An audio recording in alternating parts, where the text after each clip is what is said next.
In a world where people are losing their minds, who will be the voice of sanity, of logic, of rationale, of morality and truth? This podcast is looking for like-minded people to stand up to the insane and be real. The Recovery Atheist podcast is calling you to step forward and be counted.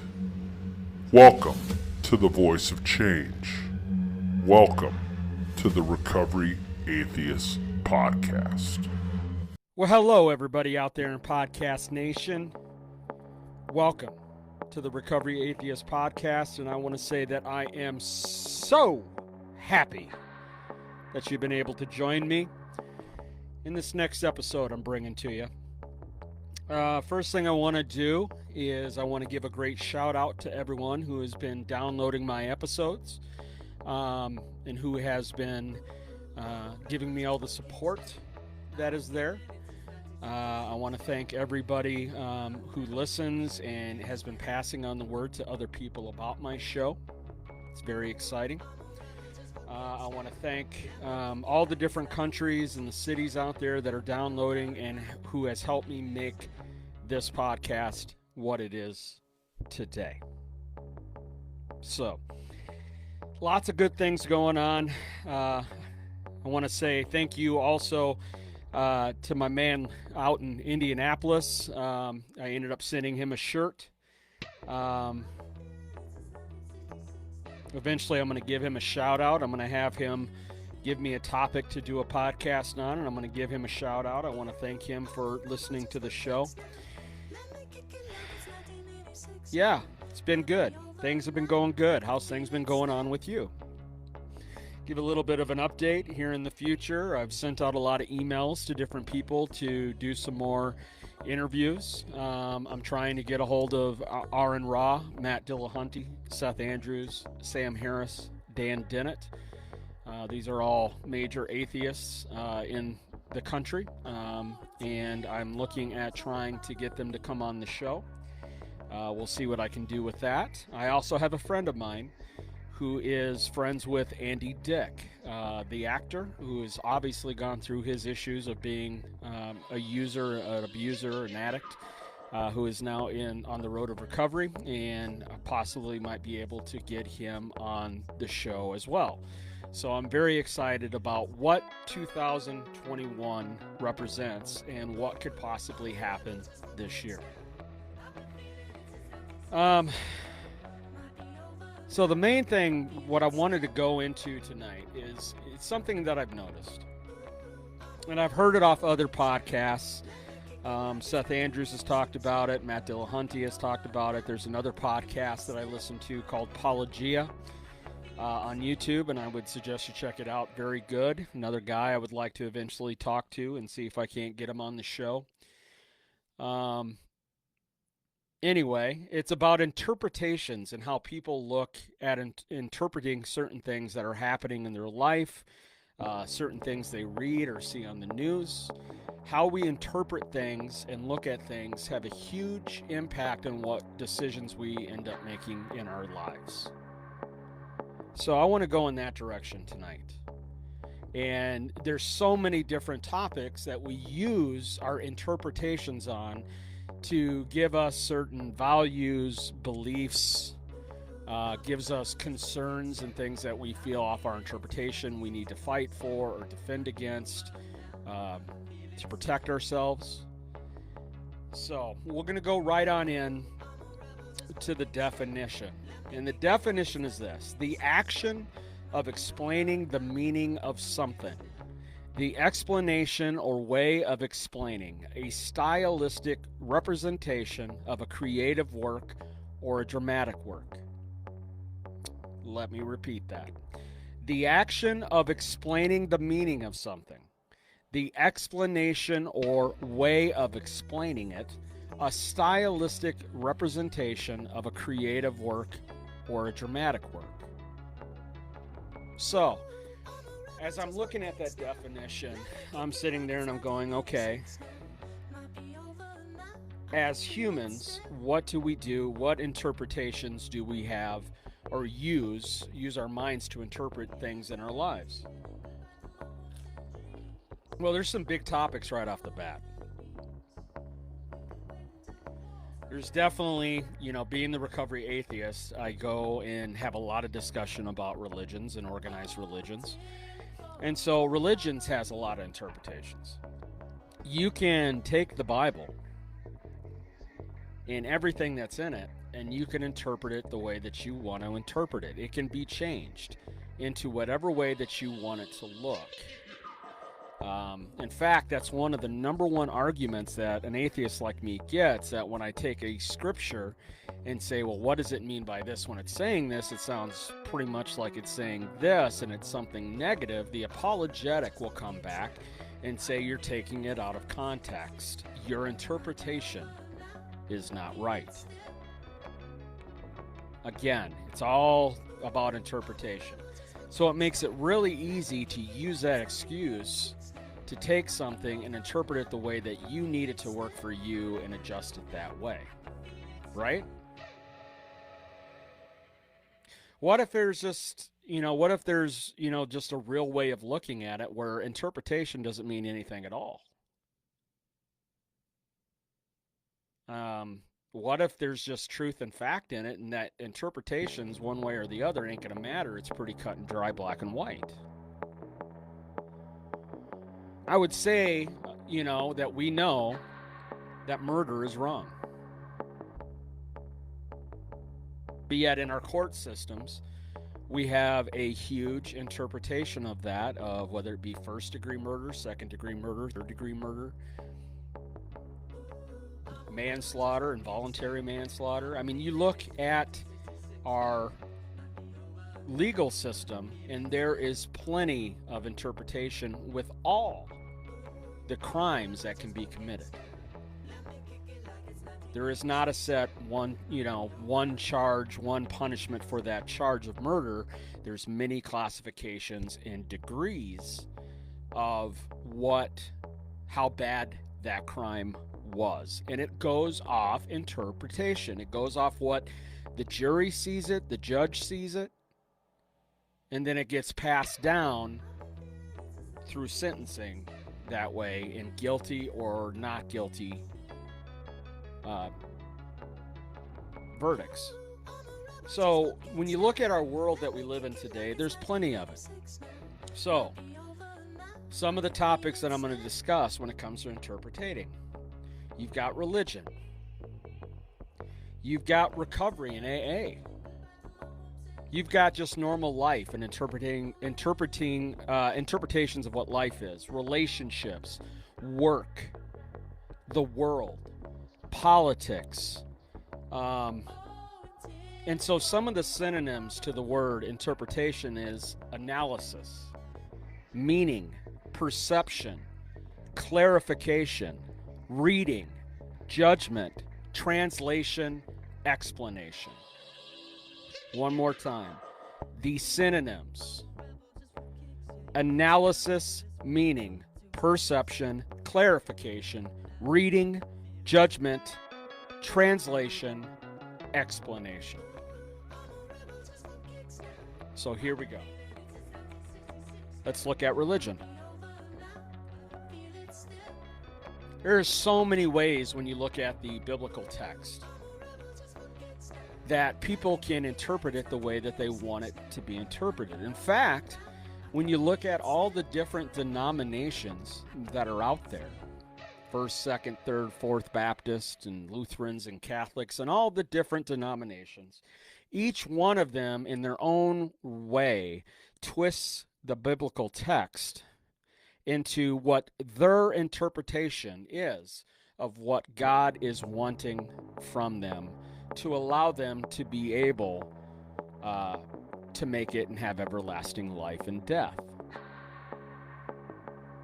Okay, now, being technical, this is my interpretation of how I look at religion. The thing is it's really not an interpretation. It's pretty black and white on that. That's what they do. They interpret the Bible and read it and put it into the context that they need for their doctrine, their dogma, whatever they're going to believe and have their members believe as part of the church, this is what they perceive. So,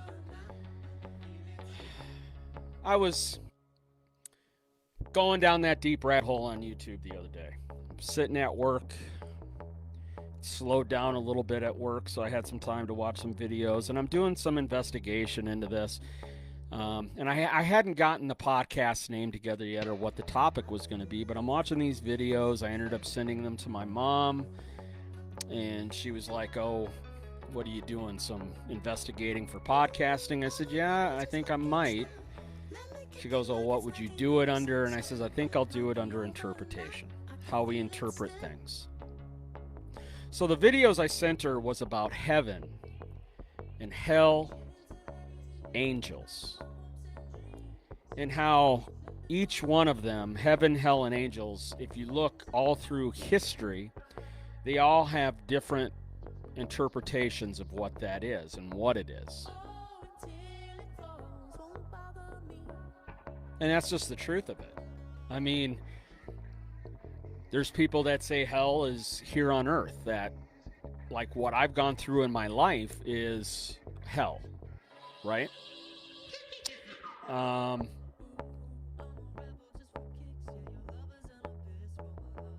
Heaven. What is heaven? I mean, you look at all the different denominations that are out there, a lot of them have different ways of what it is. Like with the Mormons, I think it's like they have 3 levels of heaven, and really not a hell. Then you got other ones. You go with the Catholicism and with the Catholic Church, you got purgatory. You got, I mean, there's so much other stuff that's involved, even though purgatory is nowhere in the Holy Text. That is something that is made up by the Catholic Church. There is nowhere in the Holy Bible that it says anything about purgatory, that you can pray your ancestors who have died before you out of purgatory into heaven so they don't go to hell. There is nowhere in the Bible that it even talks about it. So where they come up with that bullshit, I have no idea. Again, these are interpretations of what they feel their religion should represent. One of the videos was on angels, which I found completely interesting. It was so good. Talking about how in the Bible, how angels are described. Now, when you see angels on TV, pictures, paintings, movies, they're always the long blonde hair flowing, winged, white-winged angels in robes, you know. But in the Bible, it doesn't describe it that way. In the Bible, it doesn't show it as that. In the Bible, they take on some pretty interesting forms. And I would, if I were you, take a look on YouTube about it, about what are angels. Because the Bible, some of them are pretty strange looking, the way the Bible describes them. They are not what we have represented them to be in the media.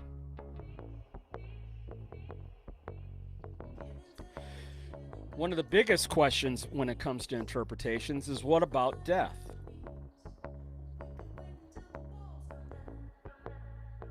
Ooh, it's a big question. The question is where do you go when you die? What happens to you after you die?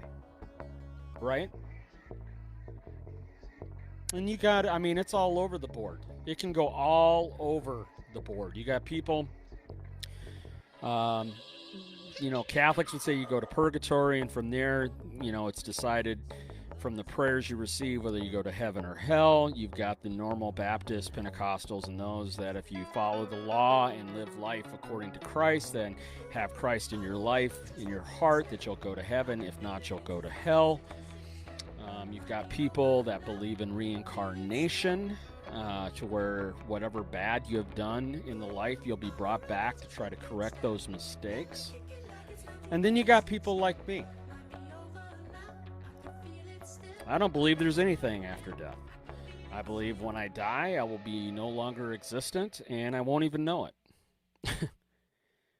The question I ask all the time when people want to talk to me about this, and this is how I'm able to wrap my brain around what death is, and why I'm not afraid of it. I'm not afraid of death. When it comes to religion, it seems that it allows people, not all, I don't want to put a blanket statement or put an absolute statement on it. That's not correct.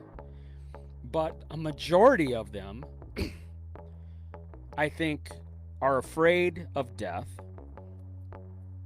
and see all the misery and the hardship that's in this life, that they want to believe that all the hard work they put in this life and doing good and doing right and living for God, that there is something for them as a reward when they die. And it's in the scripture that way. No more suffering, no more gnashing of teeth, no more tears. It'll be nothing but joy and happiness. And I find that interesting because obviously our world is not that way. So it's an incentive, a brainwashing almost, to say, if you do this, this is your reward. Well, how do you really know that? If you ask the question to any minister and you say, show me the proof that you know that there's a heaven. Well, it's because it says it in the Bible, because the Bible says it so. No, that's not good enough. I'm sorry. That's not good enough. If I sit here and tell you I'm going to give you $1 million and you are like, oh, great. How do you know you're going to give me $1 million? Oh, just because I say it, just believe it. Or I've got you covered when it comes to a bill. Yeah, don't worry about it. I'll get your rent paid. Okay? And you're just supposed to what? Believe that that's going to be the case? That's not the way this works. Just because you tell me something doesn't mean that that's the truth.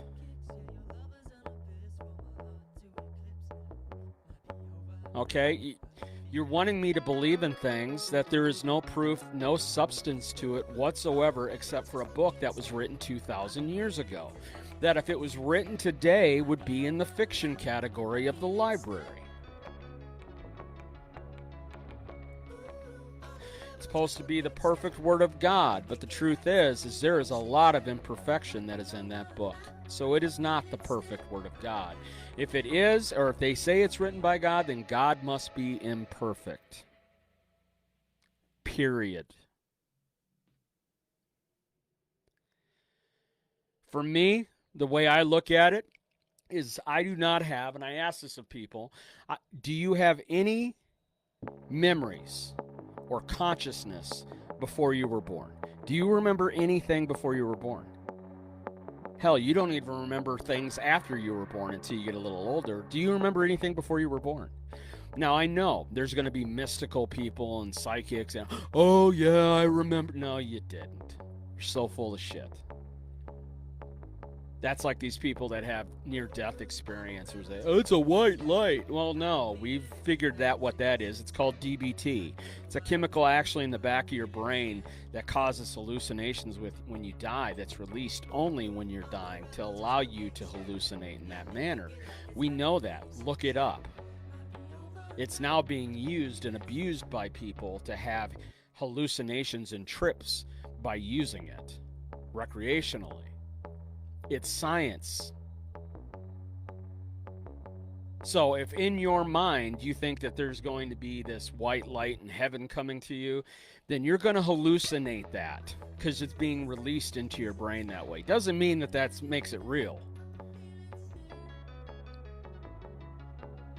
Okay, I mean, for me, I have no understanding or consciousness. The earliest I can remember is maybe 3 or 4 years old. I'm not going to remember anything before that or in birth. And if you say you remember something before birth, I'm sorry, I'm calling you out. You're full of shit. Full of it. You're a whack job. Just saying it. And I don't care how people take it. Get real. You're lying to yourself. So if I don't remember anything before I'm born because I have no consciousness at that time, why would I remember anything after I'm dead when I have no consciousness?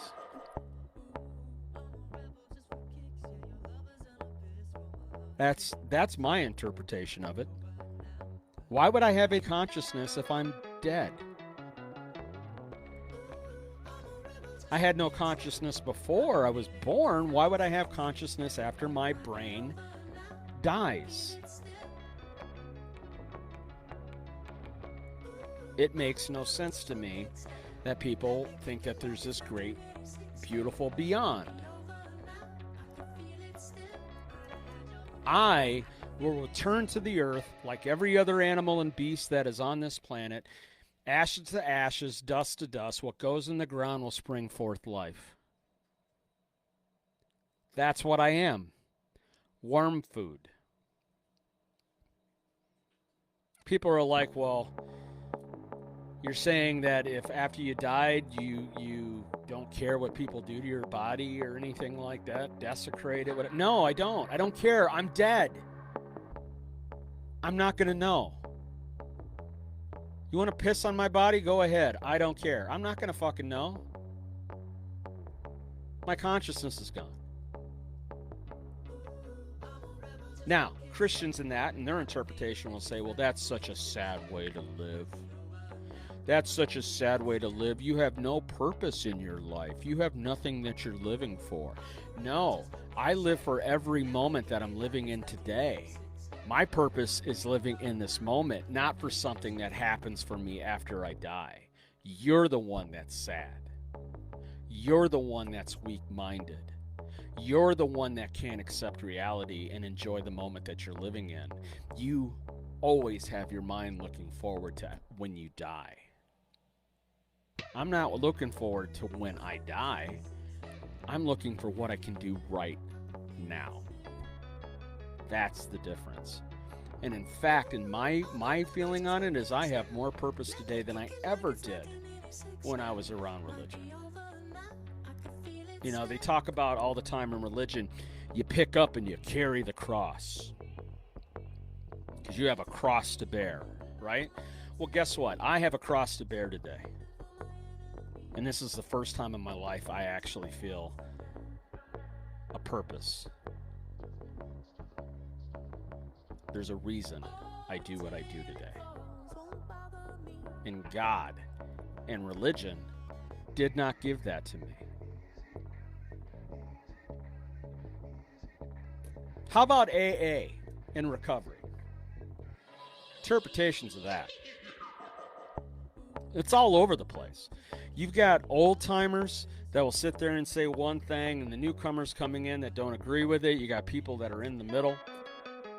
First example that I'm talking about of the interpretations of what AA is and what recovery should look like is the people that are in recovery, old timers, that will sit there and say that if you're using any medication that stabilizes your mood or changes your mood, you are not sober, and that includes antidepressant medications. Shut the fuck up. You are not a doctor.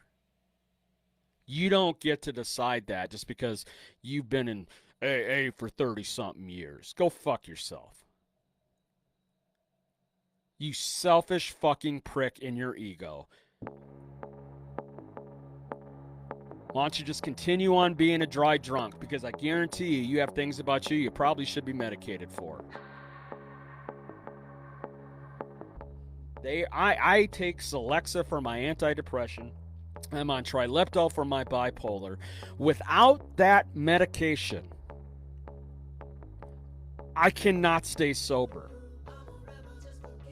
That is not some myth. That is the truth. When I am not on my meds, my mind, my chemical imbalances that I have cause me to go inwards, isolate, and go out and hide from everybody and fucking drink to get away from the feelings I'm having. With the medication that I'm on now, I'm able to accept life face life as it comes in recovery and be able to find a way to answer it and deal with it. I can't do that if I'm not being medicated. This is not a myth. This is not something that isn't true. This isn't fake news or fake science. This is true. I've got years of education in college with a college degree dealing with pharmacology and what these medications are used for. So shut your fucking mouth, you fucking asshole old-timer who has no understanding about the brain chemistry and about neuroscience or anything to do with that. Just shut your fucking face and sit in the meeting and just support the newcomers coming. You're not helping it. You're hurting them.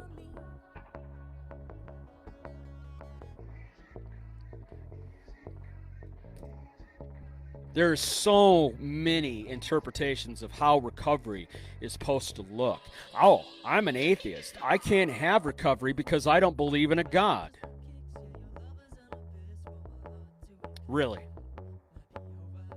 In 2 months, or in 2 weeks, I will have 11 months sober. Not one time throughout this entire time have I asked God or said thank you to God for Him allowing me to be in recovery. Fuck that. I don't need that.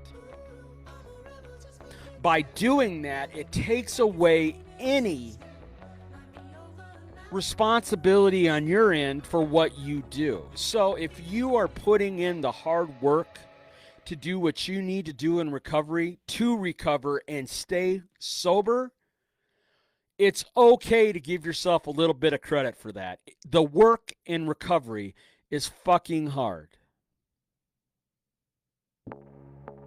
Why does God get all the credit? God's not getting me up out of bed. He's not going and working my job. He's not putting food on my table. Christians will say, well, yeah, He is. It's only because of God you have that. Fuck that. No, it's not. I'm the one doing the fucking work. Why does He get all the fucking credit?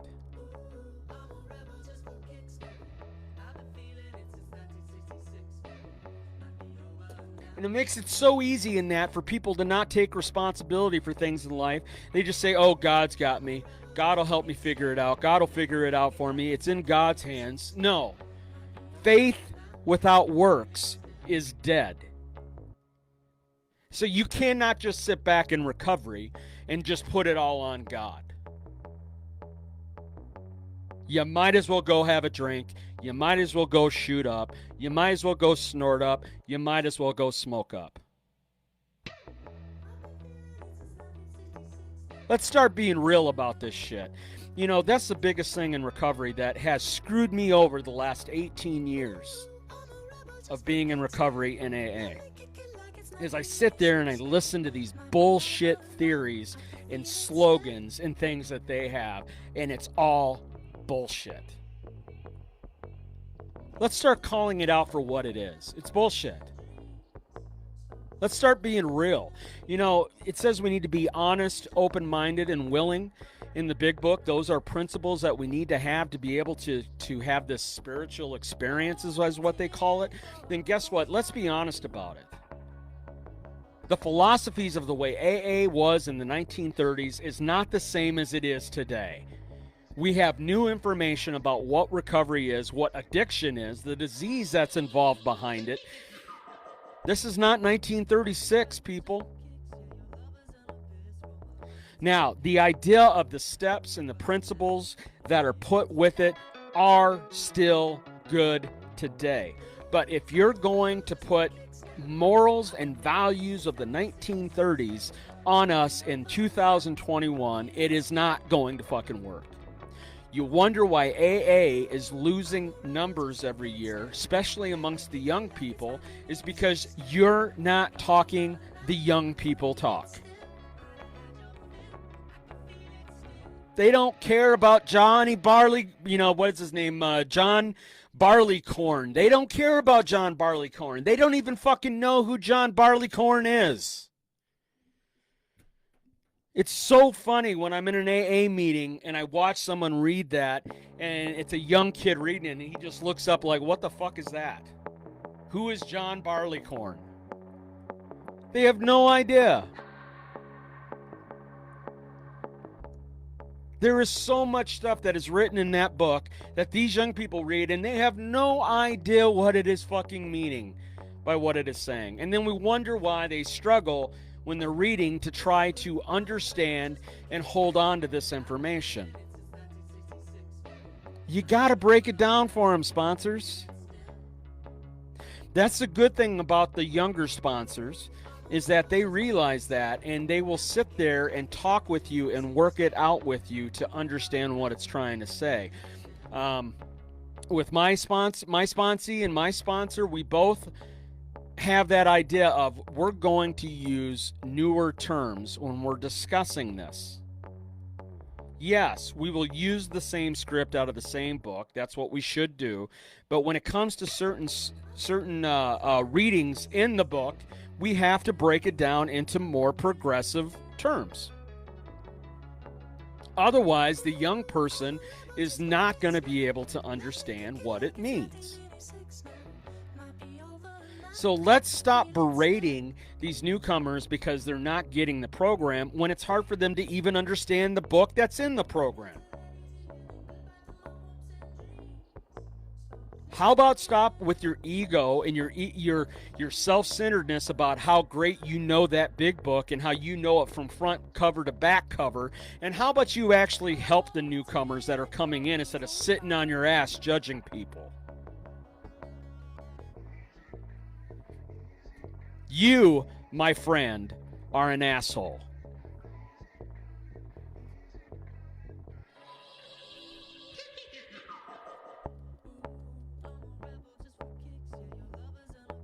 Recovery is not an easy process. The interpretations that people in the real world out here that are normies, how they look at us in recovery and what we go through, they think that when we go to treatment, we're in a fucking vacation. Enjoy your vacation like we have like it's a spa day or something. Like we eat 5-course meals by the cooked meals by the greatest chefs in the world or something. Most treatment facilities you go to, they're more of a hospitalization. So it's hospital bedding, hospital seating, hospital eating. You're in groups all day, AA meetings, and oh yeah, you have to talk about your damn feelings. It fucking sucks. It is not a vacation. It is hard fucking work. Anyone who can get through a 3-month, 4-month program and get out and come into a place like I have here that I'm house managing and living sober living, my hats are off to you, because it is a struggle to get through that and get to this point. For me to sit here, I'll use me as an example that way.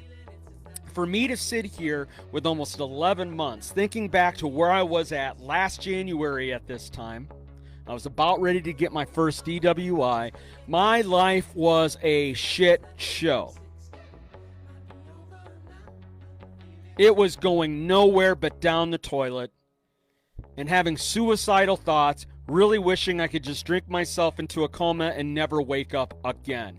That's where my life was. So, for me to be here today, where I'm at today, I did not get here by just sitting back and doing nothing. It was hard fucking work. That way, when people want to sit there, when I have an attitude about something, or I have certain things that I want to do in my recovery, that I'm doing it, and I'll have people like want to judge me and be like, you know, especially the new guys that come into these homes that barely have any sobriety at all, and they want to sit there and cop an attitude with you about something. It's like, listen, I've already put in the fucking work. Are you going to do it? Are you going to listen to me when I say I can help you because I've already been down the road that you're getting ready to do? Do you want to be in my spot, or do you want to keep being a fucking prick? Do you want to keep with this ego and this pumping up of the chest and acting like you have it all fucking together, because my friend, you don't know shit about recovery. I don't know everything about recovery. I'm saying I'm getting a better idea on what I need to do for it, and I'm getting healthier every 24 hours that goes by. But how many of them do I see that come straight out of treatment? They got maybe a month or two under their belt, and they're sitting here cocking off, talking all philosophical in the AA meetings. You know what? You need to just shut the fuck up and listen. You have no idea what recovery is yet. You're not cured just because you just got out of treatment after a month. You got a lot of fucking learning to do, a lot of growing up, and a lot of work to do. And that, my friend, is just the honest truth. Let's stop coddling these people. Oh, everything's going to be okay. It's going to be okay. It's going to be fine. You know, you're going to get through this. No, it's going to be fucking hard. You're not going to like everything that you have to do in recovery. You're not going to like how you feel some days in recovery. You're not going to like to have to make amends to other people in recovery. You're not going to like to have to go to work every day and put in a job every day in the grind and pay the bills. You're not going to like to have to deal with fucking relationships and your kids and your wives and make amends in that situation. You're not going to like to have to live in a sober house with another roommate that's in there with you, share a bathroom with a bunch of guys. You're not going to like to have the legal fees and the courts that you're going through and the probation officers that you're going to deal with. You're not going to like to have people tell you what you can do and what you can't do, and be told that if you don't do this, you're going to be out there again and you're going to be in trouble. We don't like it when people tell us that we don't know how to control our lives. Because that's the whole point of it. As an addict, we think that we know what we need. We're in control. Don't tell me what I need. I know. You ain't me, so don't tell me. I can control it. And then what do? You go right on back into those old fucking behaviors. And you're back out there using. Why? Because you wouldn't shut your fucking mouth, listen, take direction, and actually learn what being in recovery is about. I did it for years and years and years. Would sit there and turn my ears off to people because I thought I had all the answers and knew how to do recovery. Well, I have a college fucking degree in this. I know how to do this. God, was I fucking wrong. Horribly, horribly wrong. So my advice to anyone who's out there who is new in recovery, listen, watch, observe, learn what other people who have years of recovery in this and staying sober and have got their lives back, learn from them and stop flapping your gums. Put the work in to where I'm at now, to where I can sit here and actually start talking about recovery and what it is, because I'm living it. I don't care who it is that's in here, whether it's someone in the house, someone that lives here in Duluth, someone in the world that knows me. You cannot call me on my recovery, because my recovery is fucking solid. That's a fact. And you know what? The truth doesn't have to be fucking defended. I know what recovery is. Do you?